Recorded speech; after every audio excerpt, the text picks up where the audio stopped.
right there. Start. Jurgen, Jermaine Jones and Michael Bradley seem to connect much more in the Costa Rican game rather than the Colombian game. Did the change of formation about 20 minutes into the Costa Rican game have something to do with it, or was something said during training? I don't think that it has something to do with the shape we kind of changed in after 20, 25 minutes there. No, I think they're just fine-tuning more and more. You know, they work off each other. I thought that was also very good against Colombia. So hopefully they continue that path. Yeah, I'm very happy with both of them so far. Steve Goff up front here. Jurgen, I guess in a do-or-die situation like this, if you could just describe your experiences in third games of group play and what's that like. Obviously, the other game tomorrow is not the same time, but still, there's so many factors going into something like this. What's that? What are your memories of this over the years in a third game of a group play? I mean, it's just. I think just a very clear situation. You know, you make up your numbers. You know now. You know, 2 games, 3 points. You know, a point would take you into the quarters, but you cannot kind of speculate on that one. As I said yesterday when we talked, we don't have the character to kind of now sit back and let them come and just hope for a counter break. This is not us. You know, we have to be. Really involved in the game. We have to set the tone. We have to keep a very high level of aggressiveness and determination going from the first second into this game. This is a very, very good opponent. It's a very tough team to play. We knew that, you know, once the draw was out, we knew it's going to get down to the wire with the third game. That's what we have now. But I love that type of situation. I mean, this is already a knockout game in a certain way. And you want your players to go through that and go in there with a big chest and take the game to Paraguay and respect them with all their strengths that they have, but also, you know, kind of showing them that we are able to play these games. You know, we came out of group of death in Brazil. You know, this is a very tough group to go through. We will go through that group. But you want those benchmarks, you know. That's why over the last years we always tried friendly games against big nations, you know, going away from home, playing Holland, Germany, Bosnia, whatever, you know, to learn to deal with kind of situations that are difficult. So tomorrow will be difficult. Now we will need all the support of our fans tomorrow night here at Lincoln Stadium. And we hope for that, you know, but it's also a huge opportunity for our players to play with the top nations from down south, which is just absolutely fascinating. It's a wonderful opportunity. Let's go with Ron, and then we'll go with Mark. Looking at the roster for the tournament and the starters, a large percentage is going to be 30 or older 2 years from now. Why do you think the younger players have had such a time to break through, and what do you see as the difference from the ones who did, like a Yedlin, and the ones who haven't, like a Green? Well, Ron, that's a big question. What do you want to see from younger players? You want them to be sponges. You want them to be aggressive. You want them to be hungry for the next step.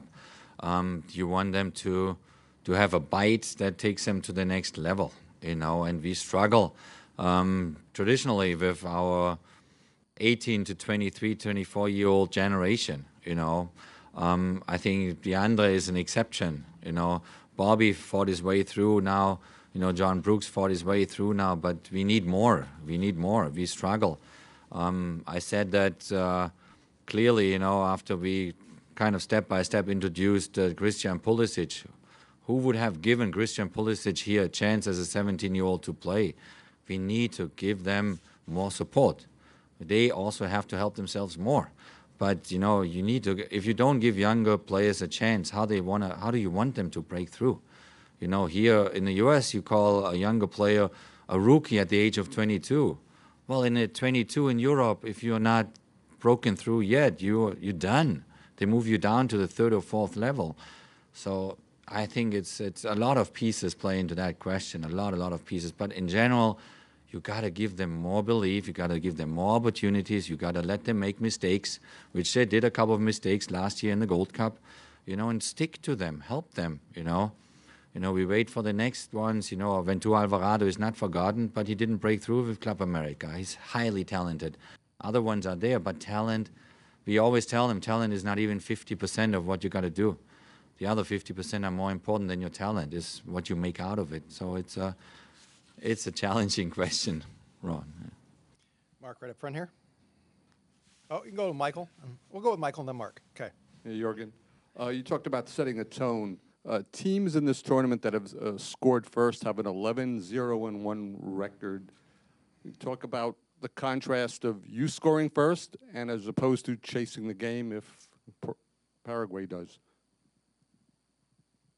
Yeah, I mean, there's obviously some truth behind that fact. And teams of that caliber, when they score first, they know exactly how to defend. They know how to kind of kill you off with a counter break. If you get in that situation, it's very difficult, which we experienced with Colombia. Break them down when they are 2-0 up. It's a huge mountain in front of you. It's still doable. I think, we played a very, very good second half against them, but at the end, it's the goals that really matter. So similar to the Colombia approach, which was, we also said, it's kind of like a Ghana situation from 2 years ago. You want to make sure that you start on the right foot. You want to make sure you're not giving anything away, in the first half an hour of the game, and you keep on grinding this game until, like we experienced, with Ecuador in that friendly, until you hit minute 65, 70, and then, I think we are hungry, we are determined. We can decide that game in the last 20 minutes if it's necessary, but you got to be very careful, as you say rightfully, not to go a goal down. Mark, go ahead. Jurgen, because they have to win tomorrow, do you expect them to maybe gamble more offensively coming at you? No, they won't. Ramon Diaz is very experienced coach, a good friend of mine. They're not gambling. They have players, 3, 4, even a fifth one coming out of midfield, attacking-minded players that can hurt you in any second. That's in their typical formation that they field. If there's 1 or 2 changes, then we are kind of prepared for that.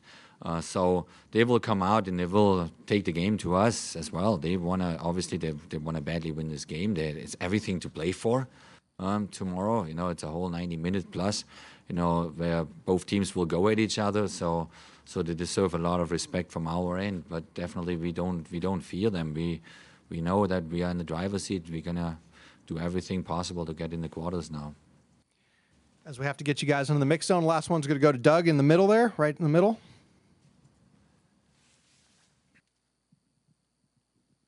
Jurgen, Ali Bedoya took a knock towards the end of the game the other night, subbed out a few minutes later. How's he health-wise? How's the whole squad health-wise heading into this game?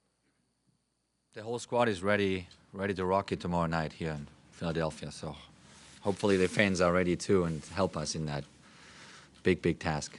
Everybody is fit and healthy. And with that, we'll end the press conference. We'll get you guys in the mix zone and make some players available very shortly.